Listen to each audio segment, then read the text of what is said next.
Just to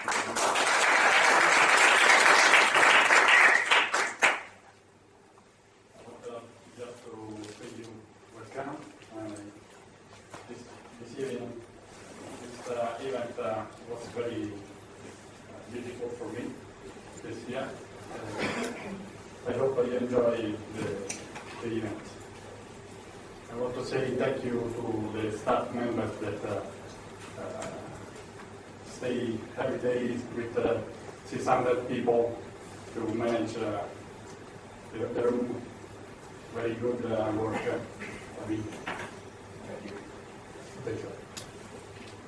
So, who I am, just a few words. I work in Kitech in Rome. So we work in Python 40 years ago. But the company is based on Java for many years. So the company have a lot of experience with large application server is in Java. But we followed involved 3 years ago for Python for the problem that the JVM have in the production environments. So for the first part of the talk, I will speak about the environment. So the environment, but not only. For the development, I suggest to use Linux, obvious. There is questions. Better. And if you install a shell called terminators, it's good tips because the shell split. After I can show you the powerful of this shell. First point is the UCS.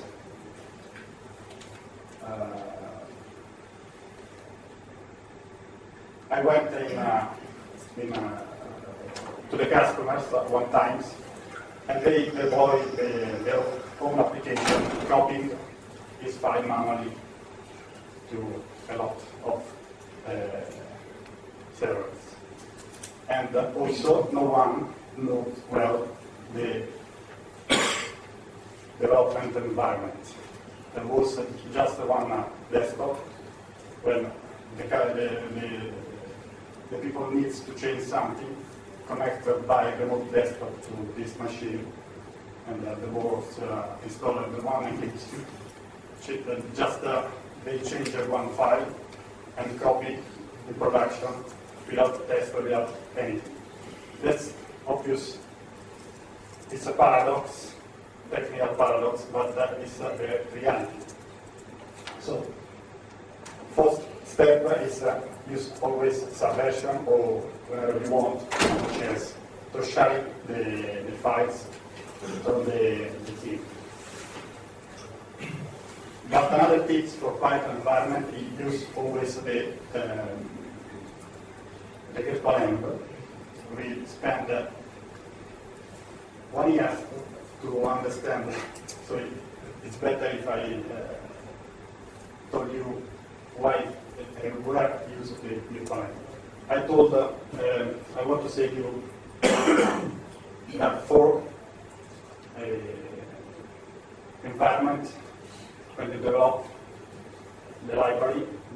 Either when you develop the continuous integration environments and the production.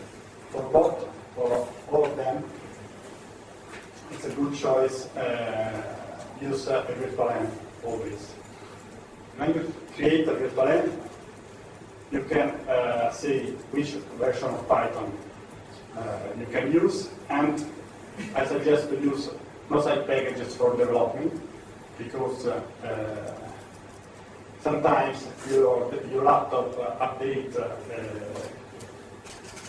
some libraries, and your old application could not restart properly in your environment. So in the developer environment, use always virtual env, like this. It's created on body, one environment where you can install a library, Python libraries, and so on. You can simply activate the virtual env by using source that image. After you can install a lot of libraries by pip or by easy install, which you prefer.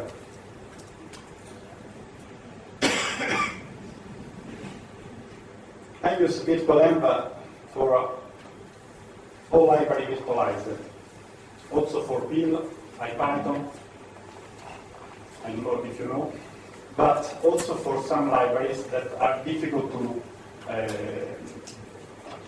find. For example, LR tools is a library to log in a lot of information and create a lot of graphs. Very powerful, but when you install this library, for example, in CentOS machine, there is always the old versions, so it's better install also this kind of library that are not Python based inside the virtualenv with the same the Linux configuration using the prefix and install the library inside the virtualenv. This needs another tips that for deal to the process where search the library, the C library. That's we did this for the project that using some library that in CentOS are so old. So after that, you have to set up your environment, for example, PyCharm, but Eclipse have the same. And you have to select one interpreter, Python interpreter.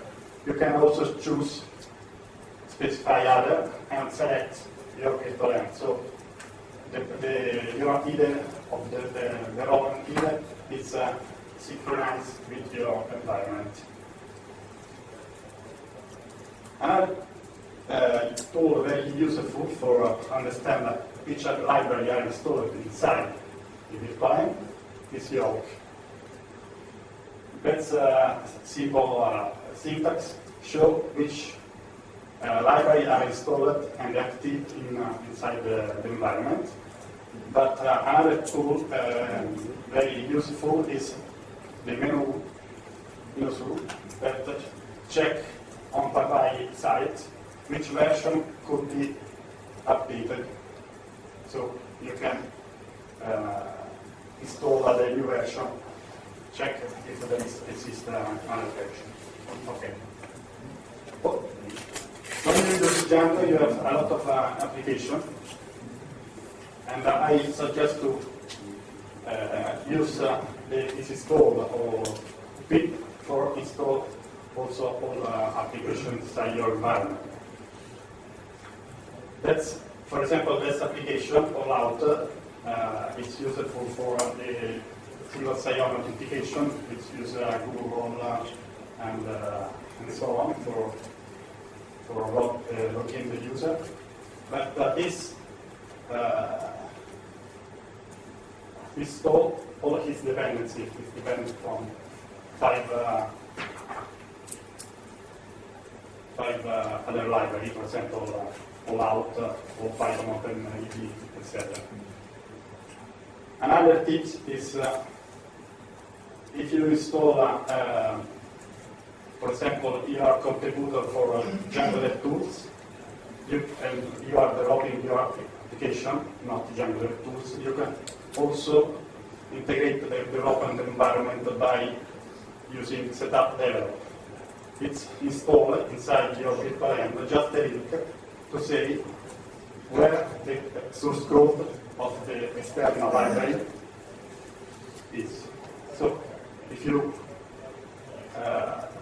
use Yoke to understand which library are installed inside your virtualenv, you find also Django tools that is in deployment version, and it's inside your trunk. If you change something obvious in your code, it's automatically installed inside the EuroPython. So synchronous by another application. That's it's just to say, pay attention to the bash script. Often some library, when it's installed, use the first line as absolute, and so you have a problem to move this environment to another machine, or to share with the other people of the team. So that's very useful for me, because I use a lot the command line. It's a Django bash completion. If I use source load the environment of Django bash completion, it go inside the code of Django and invoking the Python the application asking the commands required. Also the options are available in the auto completion. So it's very useful for me. Okay, now let's start the first project, EuroPython. When I have a lot of applications inside my laptop, so for each of them I install I create a file environment which I insert the source of the virtual env for activation for the library that I told you, C library, and the source of the bash completion. Obviously, you can use another script. Now let's start, because I want to show you that when you run the test of your application, for example, you start application called the blog, Django install one test, but we can use cover before test to have the coverage of your unit test in your application. That's because we install before in the environment Django tools. So in the next slide, you can see the output of the coverage, where the block have one test passed. So that is not a very good example. So I insert on a real project where you can see the coverage of the code passing by test, MP1, it has very good coverage. And all these columns are sorted, so you can go inside the modules and see the code, and see the line covered by the test and the object. Now, we have to install the application by its install, but how we can write our application to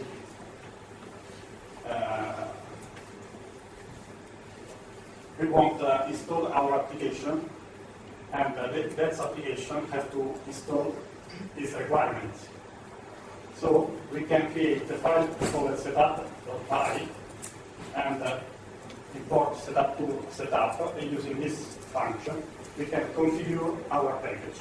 For example, in blog outdoor dynamo package, we want just to publish the package code, not all the application, and it's required some application. For example, distribute docx, we can specify also the version, and for example, Django tools and Python the If you see on internet that there are a lot of examples with these tools core, instead the setup tools. I use setup tools because it's wrapper of these tools, and add some feature for pipali upload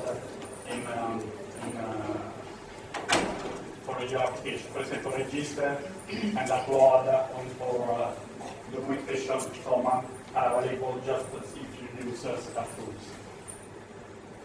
Also develop is just useful if you use setup tools.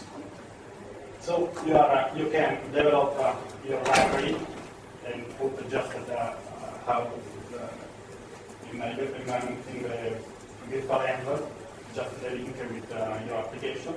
So you can develop multiple applications in the same environment using this syntax. Or you can register your application in Pi and to say to all that exists in your library. Or you can upload the egg. Okay. Now I want to speak about something about the continuous integration. Continuous integration is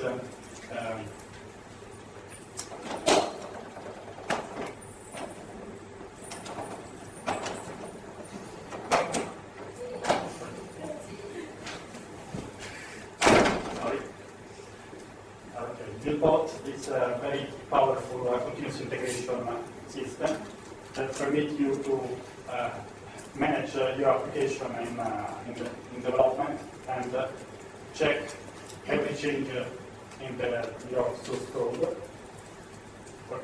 It's a master-slave architecture where the master checks all your source code and check if there is some changes. For example, you can choose every 5 minutes.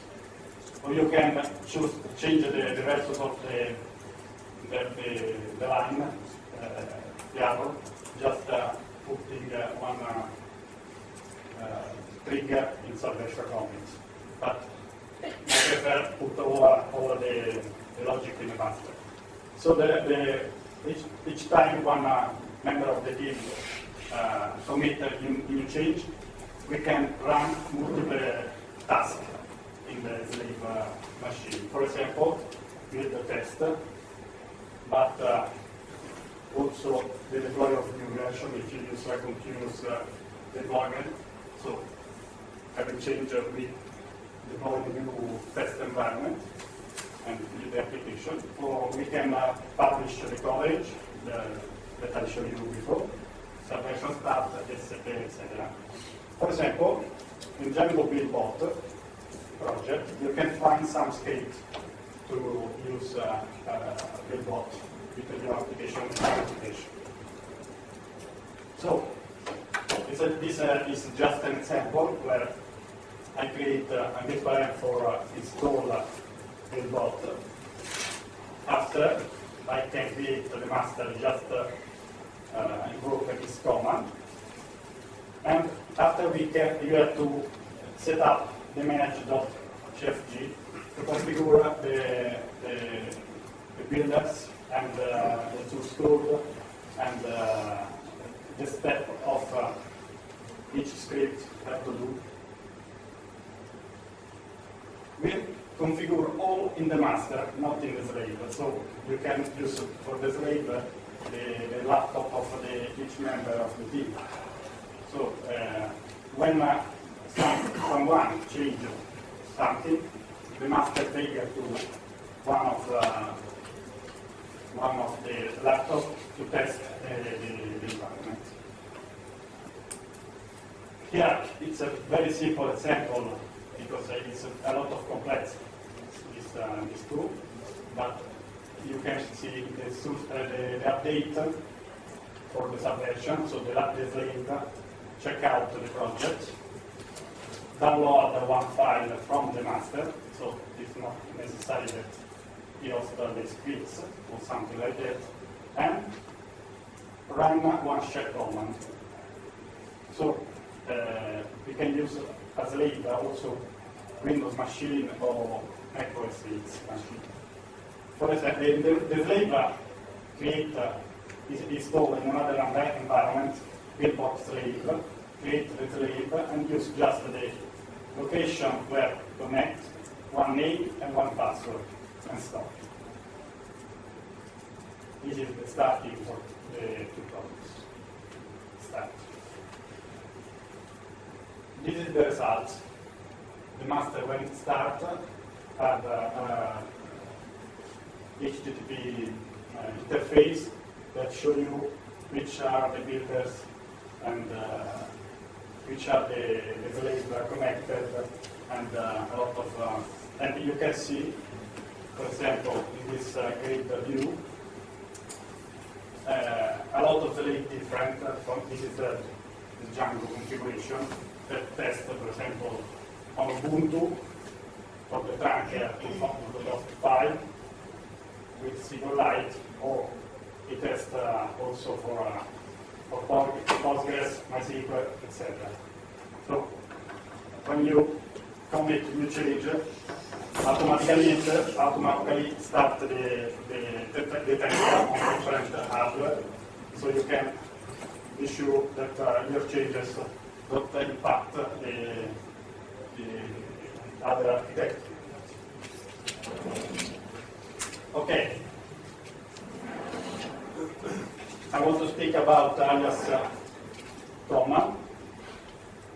Let's say it's inside also in the Django Dev tools, where you can, you have to, before, this is a best practice that I don't know if you know, in the settings, usually in the end, it's important all variables from the settings local. The settings local is a file that is not shared by the team, but is locally on the machine. So, for example, for my development environment, I want the debug through, and I want to enable the aliasing for our application. Wrote your command, manage command with Django is not so complicated, but sometimes you wrote your command just to say, I want that my command run some commands in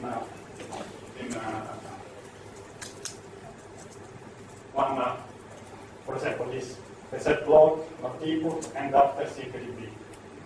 With the alias command, you can create a rabbit command called my CMD that do a series of static. And this alias is shared on the team members, because there is a manager git.grg that is in the subversion.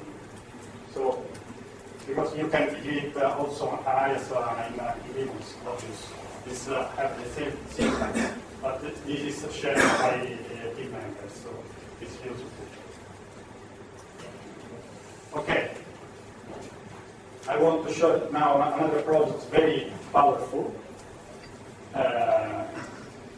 USGI, that is developed in Italy by Ubit. I don't know if you never heard Ubit, but it's a very powerful tool because you can set up in an INI file code. It supports XML, JSON, or YAML configuration. Your application, how you want to run this application. For example, we set up the virtual env, so the application use this virtual env, this settings, and the module is the core of Django USGI handler. This will require a master and 7 processes. The master check the process and reveal if there is a problem inside the process. And hierarchy is a very powerful option that if there are problems inside one request and one process spends more than 60 seconds for a response, we kill the process and restart the new one. Max request is the same of Apache configuration.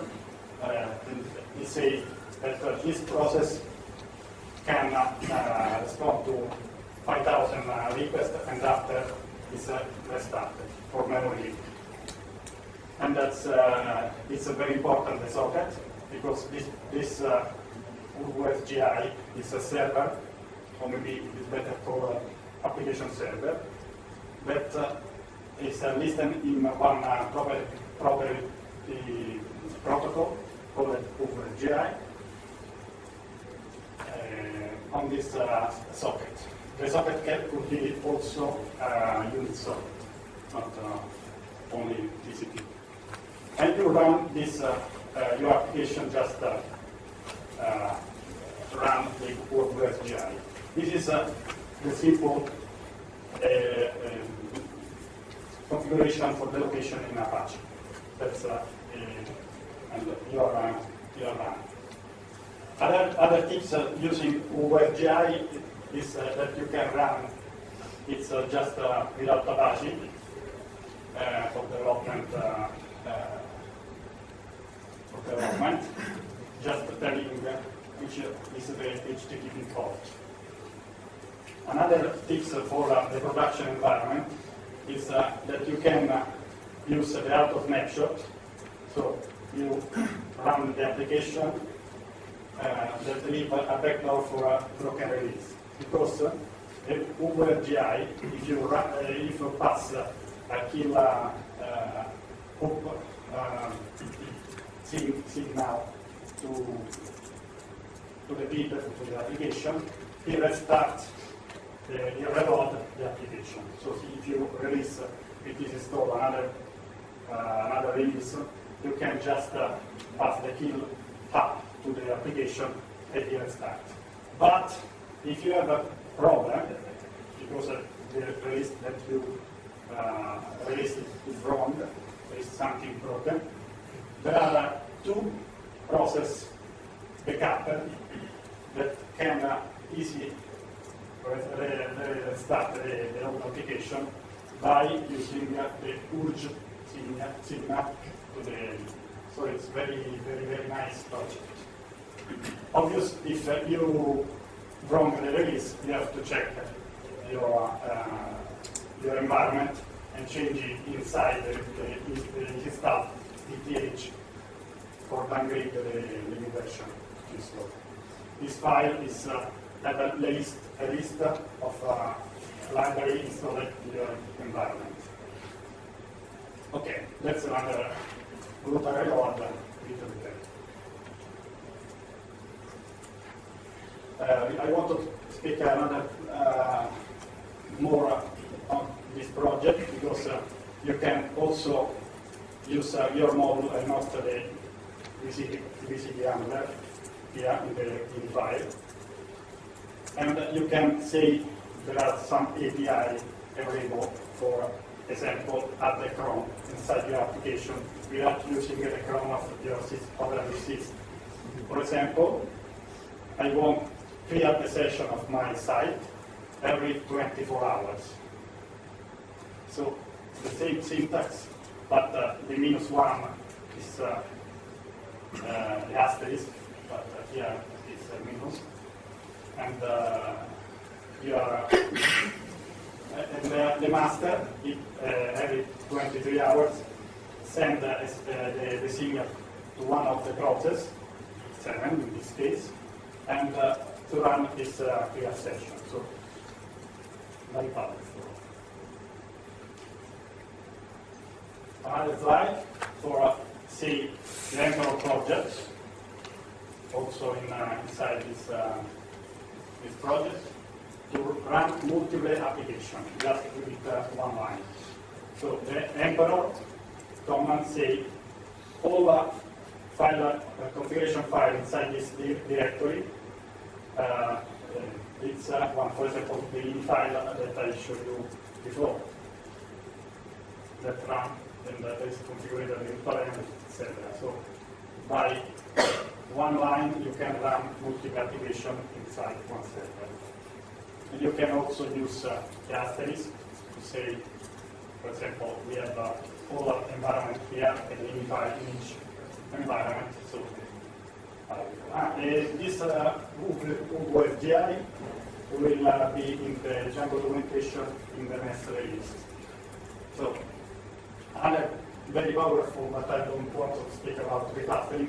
It's reclustering that permits to have process distribute in more than one server. Okay. Next part of the speech is totally different. So if you have some questions about the first part, for me now. Yeah. Virtual render. Yeah. The parameter the proper. It's Yes, I know. short render. Yes, I know the tool, but I prefer using directly with parameters. Yeah, because then you showed you had some additional steps. You showed you had some additional steps when you start in virtual render, and if those are the same for all virtual renders, you can also do it in the root for virtual render, so that saves you some small steps. Okay, so not just the tip for Yes. I think that each people have a preference. I prefer using directory deployment just for to go directly. Okay. Other questions about these tools?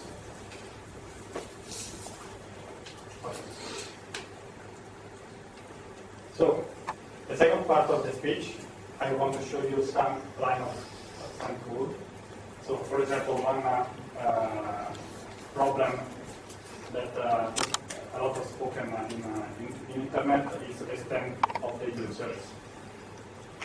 So that's not the best solution. I want to show just some steps to arrive at the best solution for me. Usually, you want to add some field to the user, for example, a nickname, or you want to create different logic for the get profile. That's very diffuse problems that you can find. For the get profile, you can use a post save.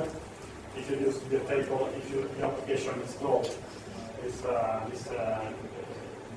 the users, but not always is a good compromise. For example, the table of user will take the user from another application.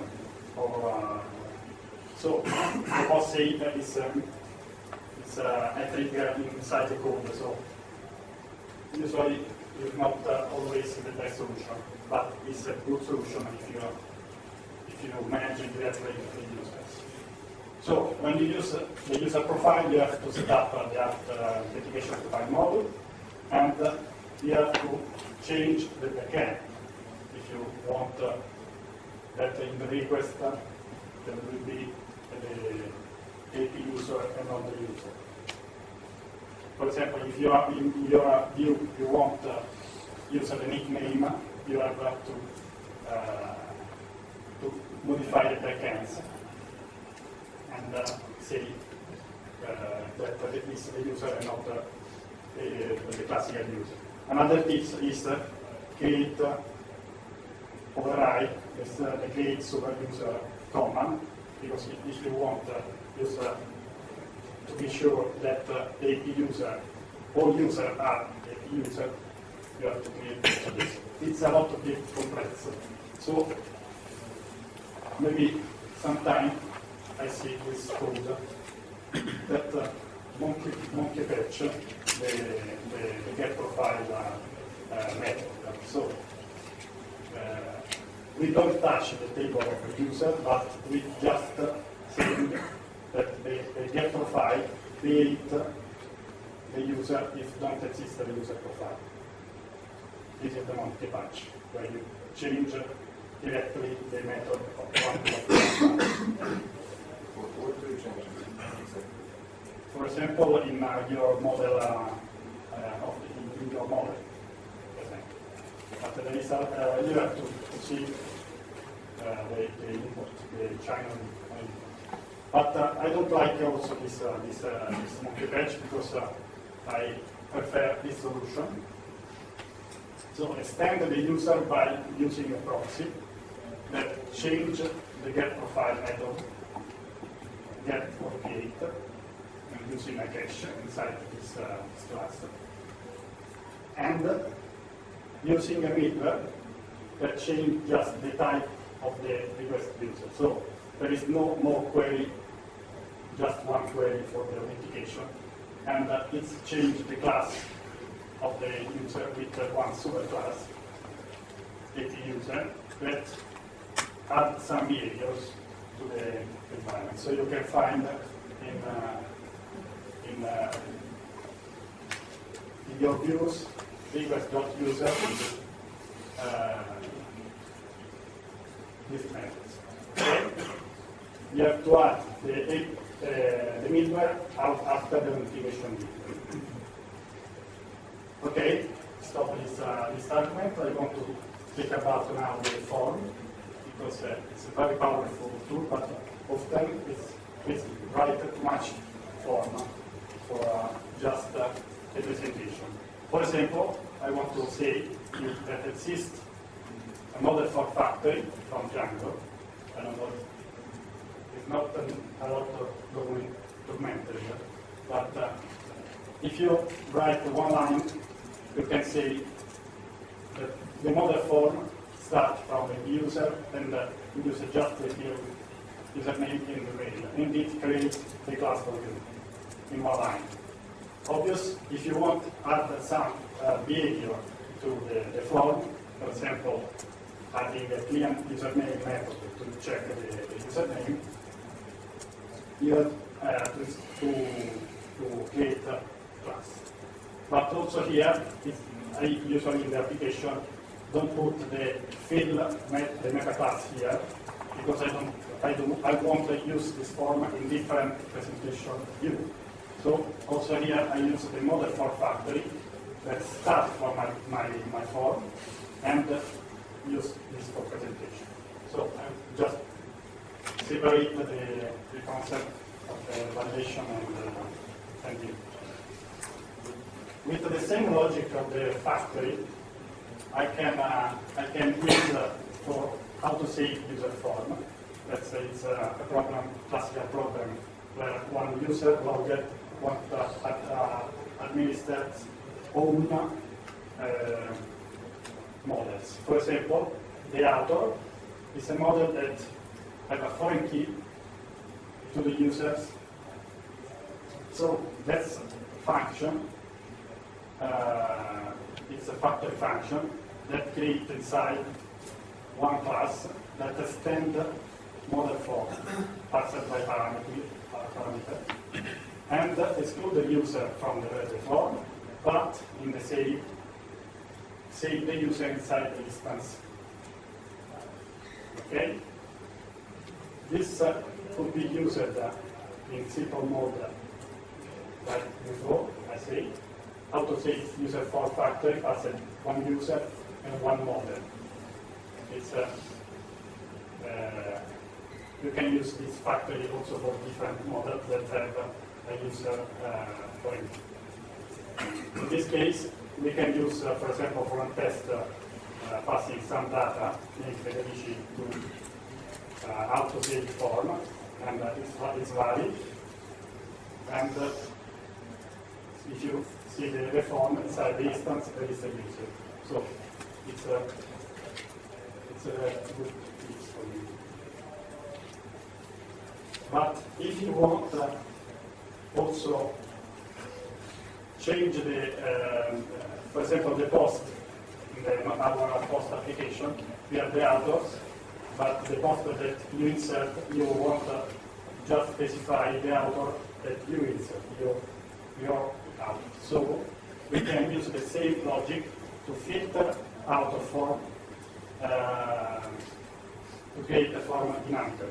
So this is the same signatures that take one user, one model, and the form that you have to extend. And the inner form set up the author model choice field with just the author set choices. So if we want to use this bot function to create a powerful form, we have to take a user, create a auto form, so the function that we see before, and using also the filter authors form factory to create our final form. In our final form, we can use passing sample and one author that is not of the user. That's good.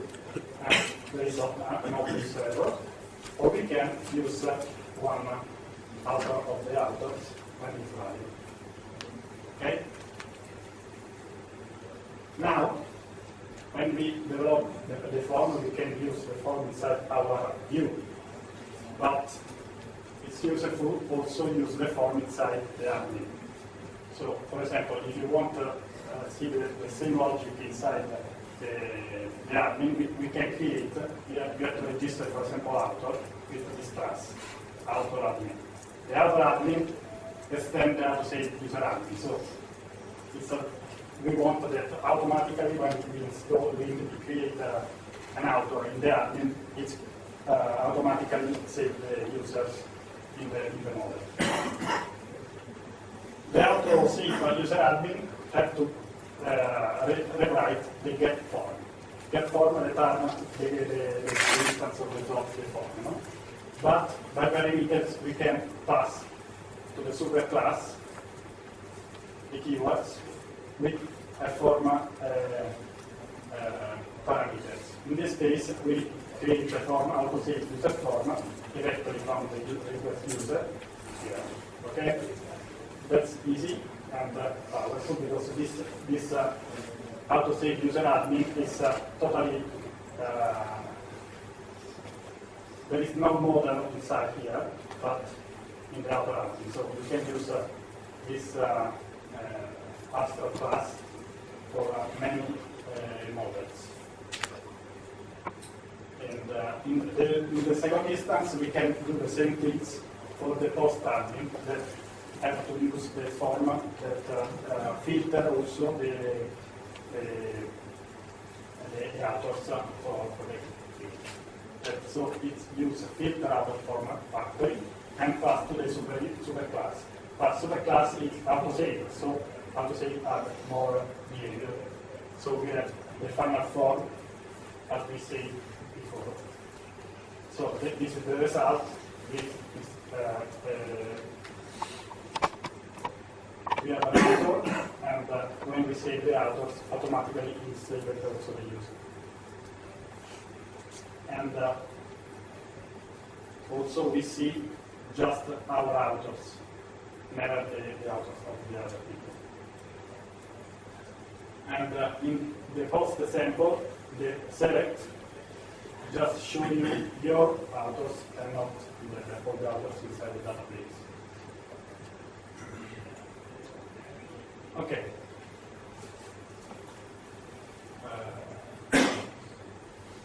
With the same logic that you see this example, we develop the field for the format, for example, auto complete, or time entry, or picker, and I suggest you to use jQuery that have a lot of very powerful tools. So there are table pagination. A very good plugin for jQuery that I use it's for calendar. It's like Google Calendar, and you can drag and drop the events from one date to another date. So it's very, very powerful. That's it. Let's finish.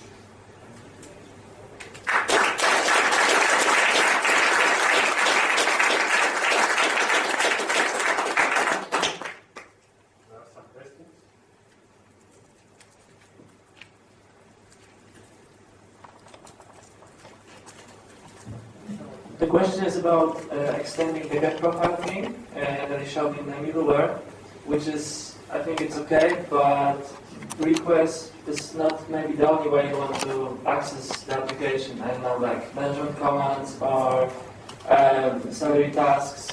They also use the code and they won't run in the middleware, right?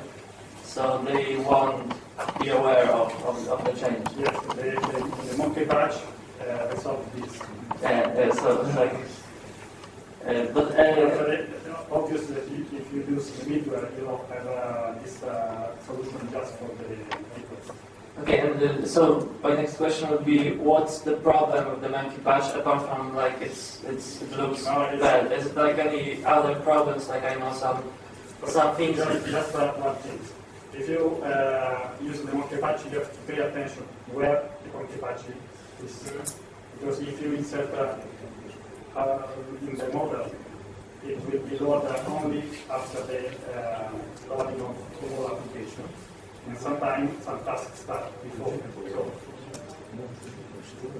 if you pay attention, it's we use also the monkey patcher for changing the dimension of the user, for example, some of the cases. One customer asked me one time that the email need to belong 300 characters, I don't know why, but we use the monkey patch for increase the length of the table of user. But it's obvious that the problem is just one. If you use monkey patch for a lot of applications, if you have users for all application through this monkey patch, you have to pay attention to that's the only problem of the monkey patch. Other questions? I didn't really get how you got the model permissions thing working. Yes. We can just... Sorry, I didn't say. But here, there is a check permission method that should check if the user is the request user, and after you have to set up in the auto-save the bot of this function. So this is function that is just for a short line that check. So the query set that we use here is for limit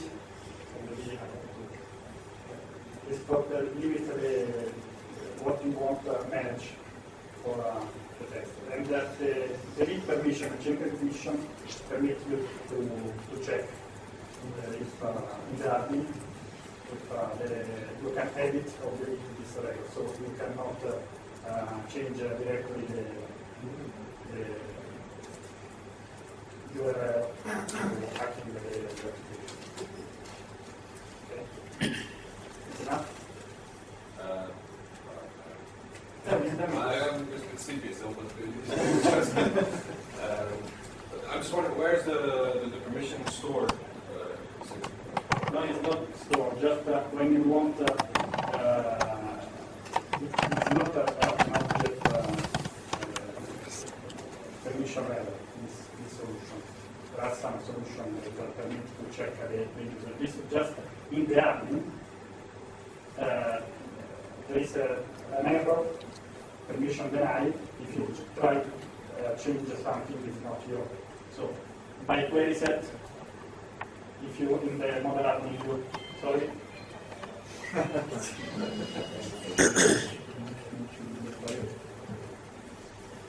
In the model admin, you can start the query set to have access just to this query set. So you filter the model by the user keyboard, and you access just to this in the query. So you can see only yours. But also here you can edit the URL and change the character, the primary key. And if you write the delete permission function and SG permission, as I showed you, you have the permission denied if you try to use it.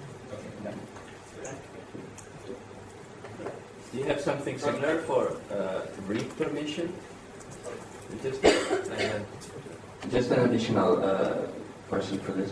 Have you a similar method for read permission so that you can not even read things that are not belonging to the... You cannot read because there is the query set. but you can post something. So Okay. it's the same. Because if you edit in the admin, you have to change it. You can see only if you have the permission to change. Other questions?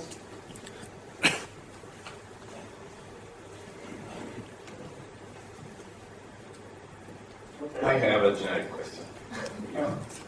So, what do you think about the Django admin and how do you use it? I mean, do you use some enhancement to the library? For the admin, there is two libraries very useful. One is called the admin, but I don't remember who is the maintainer. And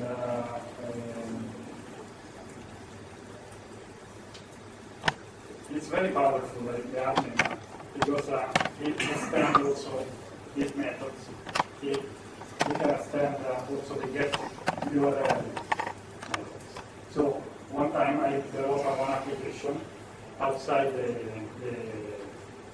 admin, and after someone told me that the client asked me to insert this application inside the admin.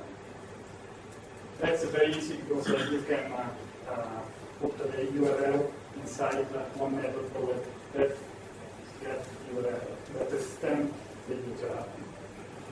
So it's easy writing different.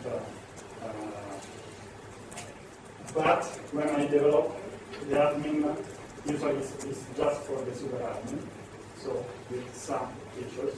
And the backend for the clients, we develop with our solution with Vue.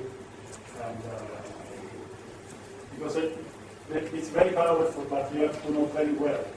So the member of team usually don't know very well the logic inside the admin.